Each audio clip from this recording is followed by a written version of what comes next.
Welcome to Close Up, the student show all about the cinema experience. My name is Phillip Lusk and I'll be your host for this evening.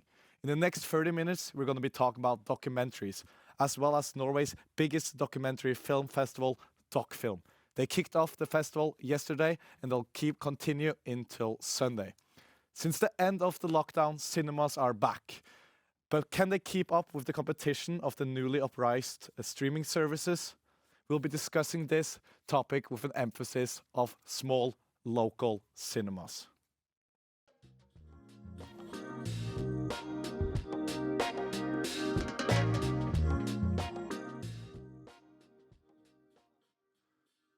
But before we can get into it, I need to introduce you to our guests for this evening.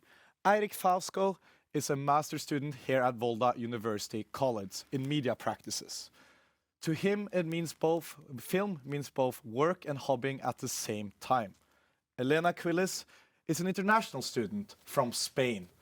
For her studies, she's worked on a project on how to improve the cinema experience with a special focus on local cinemas. Rasmus Sæterdal is a master graduate who sent in a documentary for the Dokfilm Festival, which is called Molten Angels. It handles the problems facing with homelessness and drug and alcohol abuse in the northern parts of the world. Endre Eidos Larsen is a scholar, teacher, history and dramaturgy storytelling. He is the definition of a film lover. Later today, we're also going to be seeing a short interview with Norwegian director Jon Haukeland. But now, we're starting right away with our first topic, which is small cinemas.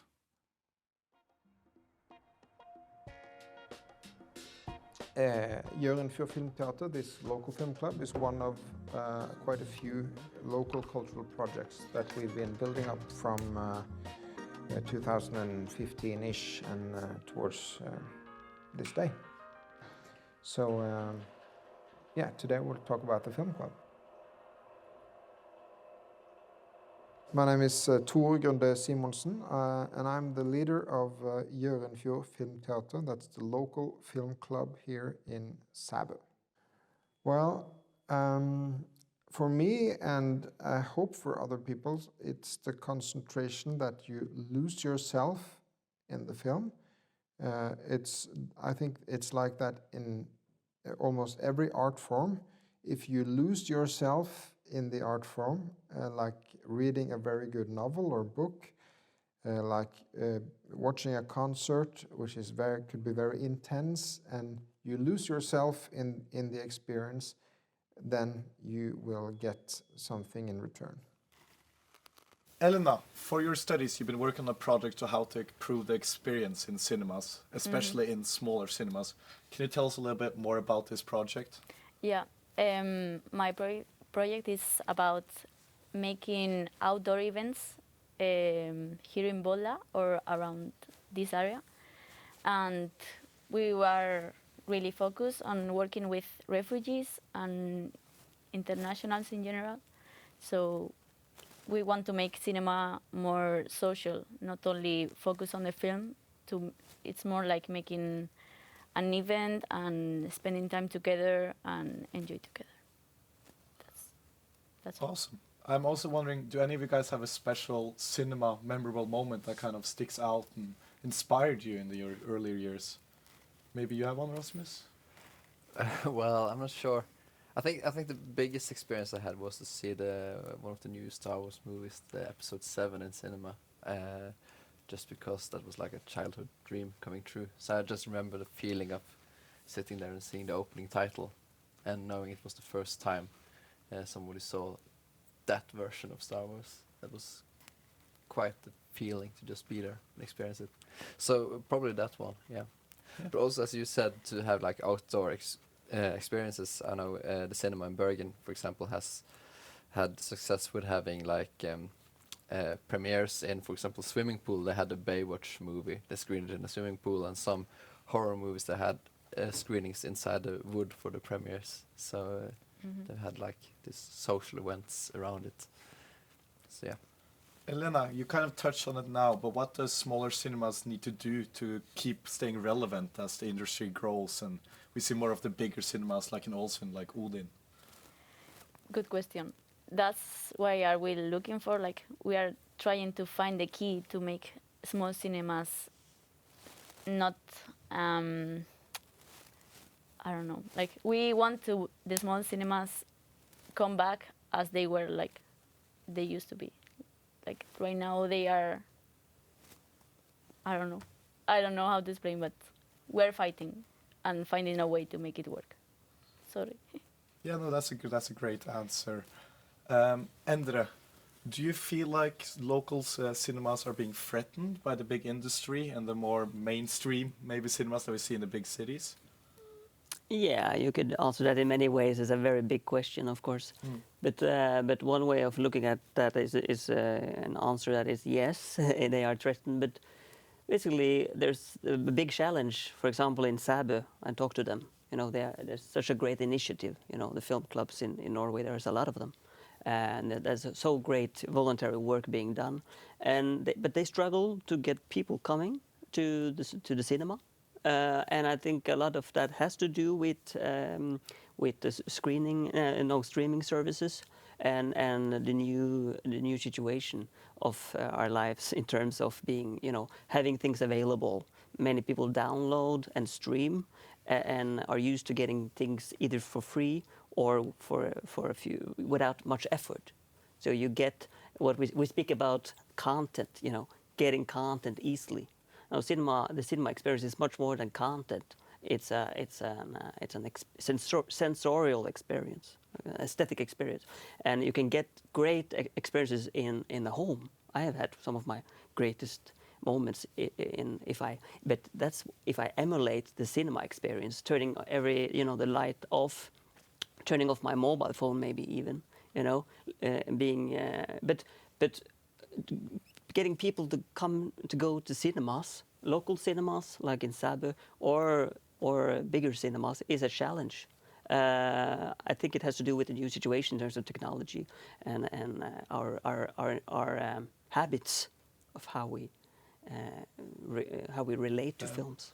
Also, we actually have a graph that shows us a little bit more about how streaming is taking over and actually plummeting the stock of Disney. Because if you have a look over at the screen here, you'll see that Disney's annual revenue from streaming platforms is skyrocketing, while the annual revenue from their movies showing in cinema is plummeting. Do any of you guys have a thoughts of how they can more like coexist in the future? I think what is so great about streaming platforms is the accessibility. You have easy access at the push of a button to all the films you want to see, or all the shows. What you don't get is that collective experience that you get with cinema. The fact that you have to sit down in a room full of people, everyone has to be quiet, and you kind of share this experience of watching a movie.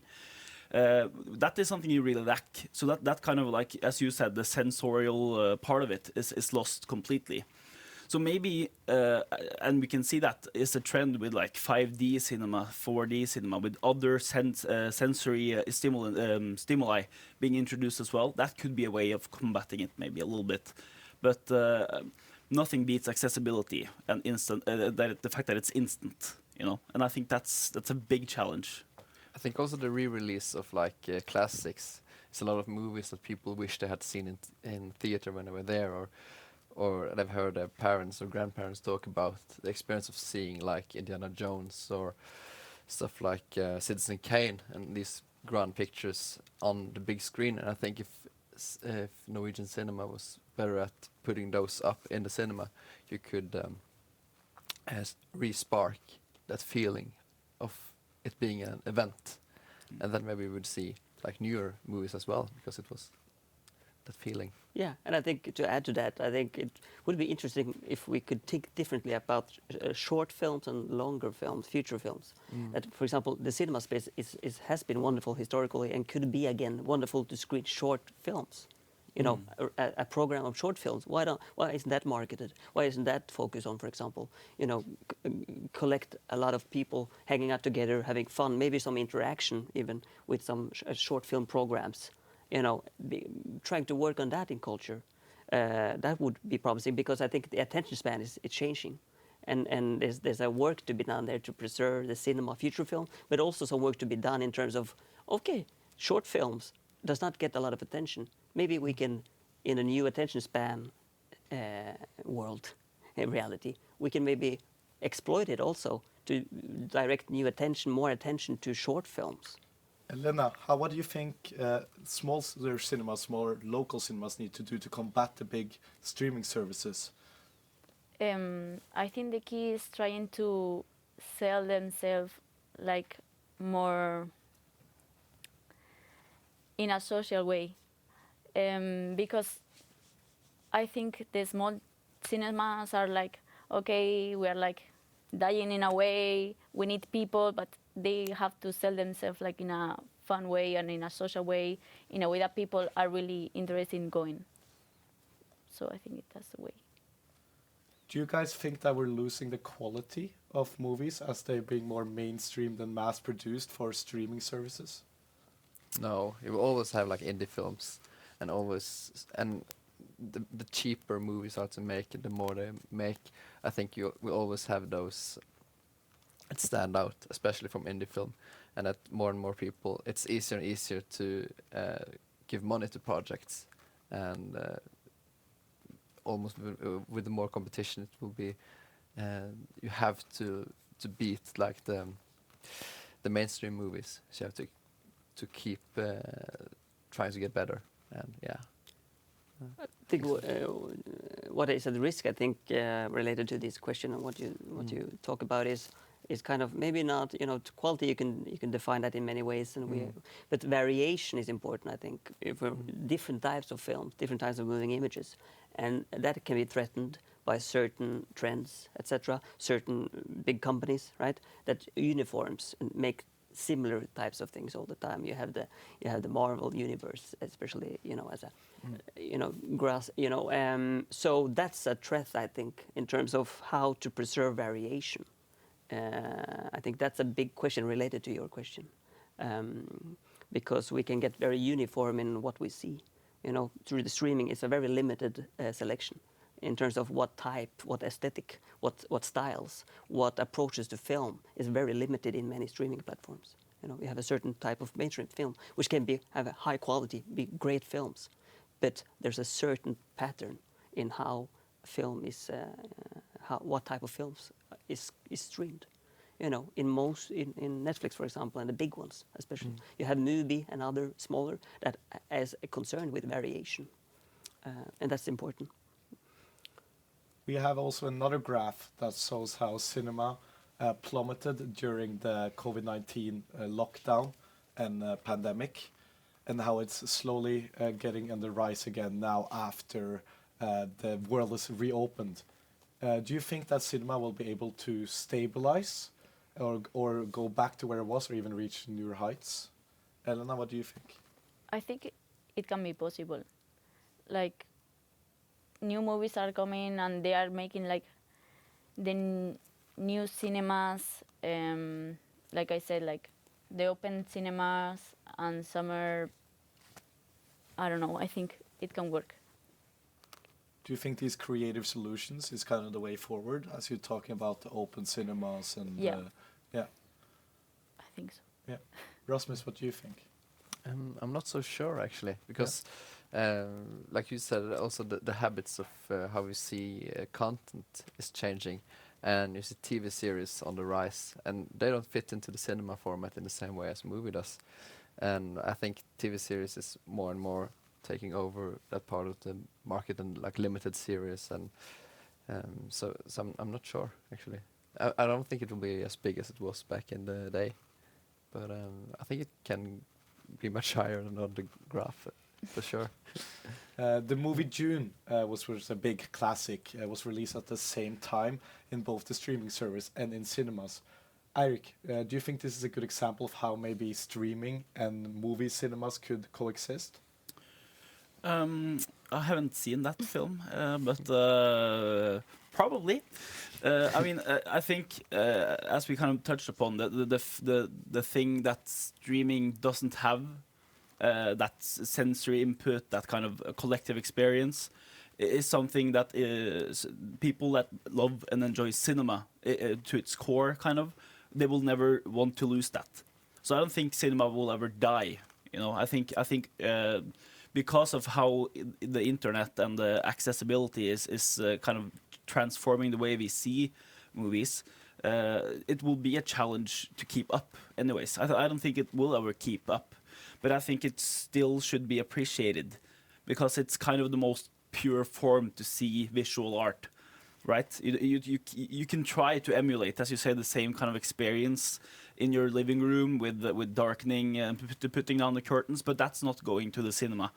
At the end of the day, it's still in your home, and it's through probably a streaming service with a limited codec from your computer, so the quality isn't the same as it would have been on the big screen. You know, it's a whole different ball game. But I think unfortunately it's not a direct competitor, and it can't be either because they're so different experiences. Yeah, I agree. I think you have many good points, and I think the cinemas have this slogan which they keep on running, is that film is best in the cinema. It's a slogan, right? Film är bäst på kino. I think maybe that's not the right, in terms of reaching out to new generations, new audiences. Maybe it's not best at cinema anymore. Maybe it's different. Maybe that's a different experience, and you could emphasize that, and we could speak about that. What other type of, in certain ways, it's better quality in terms of image and sound, etc. Of course, but there's differences of experiences. I love, and I'm a champion of cinemas, meaning I love local cinemas, film societies, etc. It's very important. But also at the same time, I have to admit, some of my favorite film experiences has been alone in front of my laptop because of the greatness of the film, and focusing directly without thinking about others. That's also a great cinema experience. So we have to remind the new generations, I think, have great experiences with films in various forms, and we should maybe talk about how the cinema experience is different, not the best necessarily. So what do you think are the pros and cons of a streaming platform or service? Rasmus? I don't know. The pros are as you say, you have this, you have the opportunity to sit alone, and you have this more, what would you say, more like intimate experience with a movie. The cons are, of course, that the streaming services are more and more deciding what you are watching. And you see, for example, with Disney, they are deciding that you should see these like big franchises, and it's blocking out different content. So you have to, as you say, you have to go to Mubi or places that are specialized on like indie films to see different stuff, and people are tricked into or trapped into watching Stranger Things season 5 and Marvel something season 8, and it gets like limited the diversity of the experience. I think that's the biggest obstacle. Yeah, for that's streaming. very true, Rasmus. We're also lucky to have our own Dokfilm festival here in Volda, and we're going to see a little bit of the video snip from that right now. Velkommen så mye til Dokfilm 2023!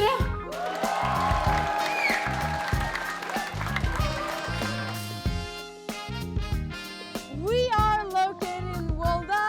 We are called the Lystad Film Festival. We show about 70 films over 4 days. So, Rasmus, you were at Dokfilm yesterday, right, Yes. presenting your own movie. Can you tell us a little bit more about your movie and also the experience of presenting it for a live audience? Yeah, it was very strange to see it on the big screen, I have to admit. It was fun to come back to Volda and show something, to have made something and then come back. That's been kind of a dream for me. But yeah, the movie is called Muldoon Angels, and it's a smaller part of a bigger concept that we're working with. We are making a movie about homelessness and drug addictiveness in Alaska, actually. So we went to Alaska for 2 months, and and stayed on the street with a lot of people and filmed them over the summer. And we right now we are looking for funding, so we made this short film version of it, where we took one of the stories and made it into short film, and had a premiere here yesterday. So yeah, it's nice to do that, Volda. Eirik, you're also currently editing your own short movie. Can you tell us a little bit more about the challenges and the process and kind of what you've learned so far? Oh, that's so much. It's hard to kind of accumulate or just dense it down. Well, I'm working on my master's project, which is a short documentary film on nationalism in Europe. And I traveled to Hungary, Poland, and Italy, and spoke to younger people, our generation, so to say, on how they view the future of Europe and the concept European integration. And also, it fascinated me how far to the right they were. You know, with Europe has kind of a dirty history with far right politics and ideology. So yeah, that's the kind of the topic, and I've learned a lot. I've learned that the pre-production is extremely important when it comes to documentaries like this, especially when you're dependent on interviews with people that are kind of on the fringe of what is politically accepted, and their opinions are pretty rough. But also about diversity and plurality in opinions, I think it's really important. I also interviewed kind of their counterparts. So, for instance, in Poland, they have been a lot in the media lately for infringing on LGBTQ rights and abortion laws. So I interviewed one nationalist from one of the parties that, or organizations that are very like adamant against abortion and LGBTQ law, and also a girl from a LGBTQ plus friendly organization from the University of Warsaw. So I kind of wanted to have that both sides of the story were important to me. That's very fascinating, Eirik. And we also talked to somebody else who's presenting their movie at Dokfilm, which is Jon Hauklund, which is presenting his movie is being presented, which is called Krigere. Jon, could you please give us a quick introduction about yourself? Well, I've been working as a documentary filmmaker for 25 years. During that period of time, I have had the pleasure to research and try to find new ways to tell stories in a documentary way, but also in the whole film spectrum, trying to take things from fiction films and evolve our possibilities as documentary filmmakers. Is there anything specific that motivates you to this specific genre? I think that being a documentary filmmaker is about that you always find what's going on in the real world more interesting than you can try to imagine and write down as a fiction film. I think what is cool about being a documentary filmmaker is that you have a reason to get into environments and meet up with characters that you maybe wouldn't have the chance to do if it was not that because you were making documentaries. There is so much happening in documentary filmmaking that's not happening in fiction film. Fiction film is getting more and more traditional and more stereotype, while we who are in the free market of making documentaries are challenging the history of our way of making films and are taking are developing it. Thank you very much, Jon. And lastly, before you leave, do you have any advice for young filmmakers trying to break into the market with a documentary movie? You can be a young documentary filmmaker and you can make one film and you will be respected for that. The market and the documentary world is very liberal. It doesn't if you have a good film, that's what counts. So Dokfilm has been going on now for a couple of days. Are any of you guys been to Dokfilm or planning to go? Obviously we know you have been, Rasmus, but other than you, Elena? I've never been, but I will try to go this weekend. Yeah, that sounds nice. What about you, Andrea? Do you have plans of attending the festival? Yeah, I've been to some years before also, several times, and I enjoy the festival, and when an event like that is happening in Volda, it's very nice.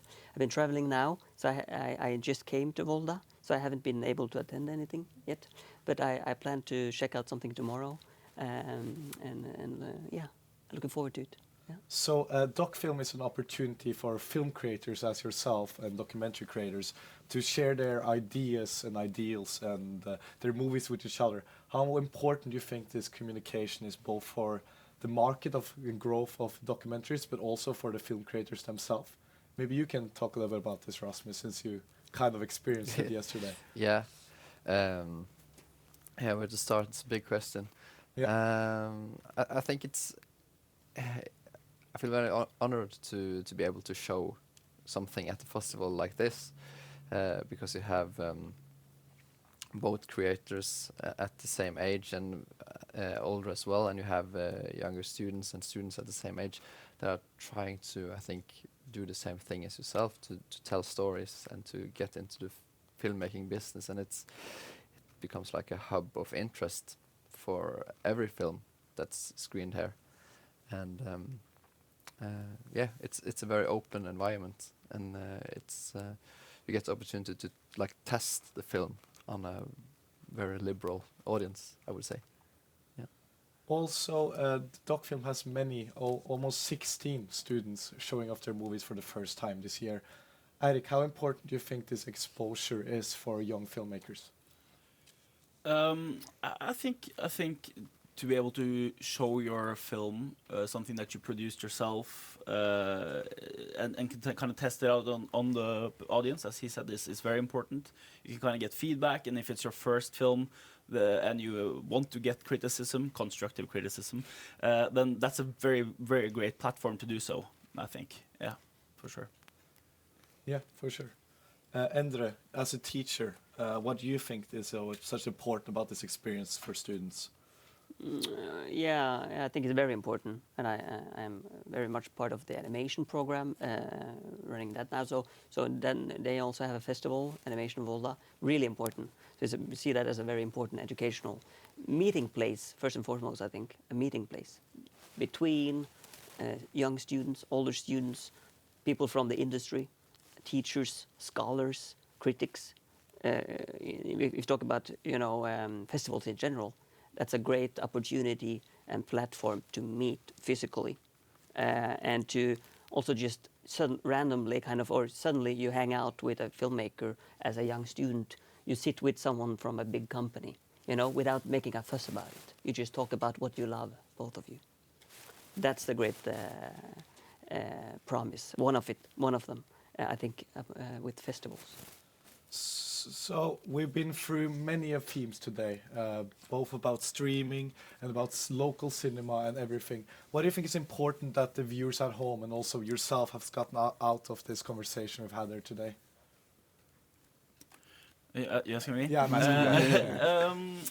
I think what the viewers should kind of stick with after this conversation is that it's still a topic that is important to discuss. I think we can all agree that the cinema and the media business is changing and developing, and we as film producers and directors and people that work in the academic part of it, we kind of have to pave the way for the future. Documentary films in particular is a very innovative and kind of pioneering genre, as well as animation. And they are kind of at the forefront of cinema and film, and in line with this new digital technology, using platforms. There's a lot of interesting stuff yet to be seen, like virtual reality or 360 footage or interactive web documentaries, stuff like that, which is not necessarily audiovisual like cinematic pieces, but there's a huge possibility of progress and in the future.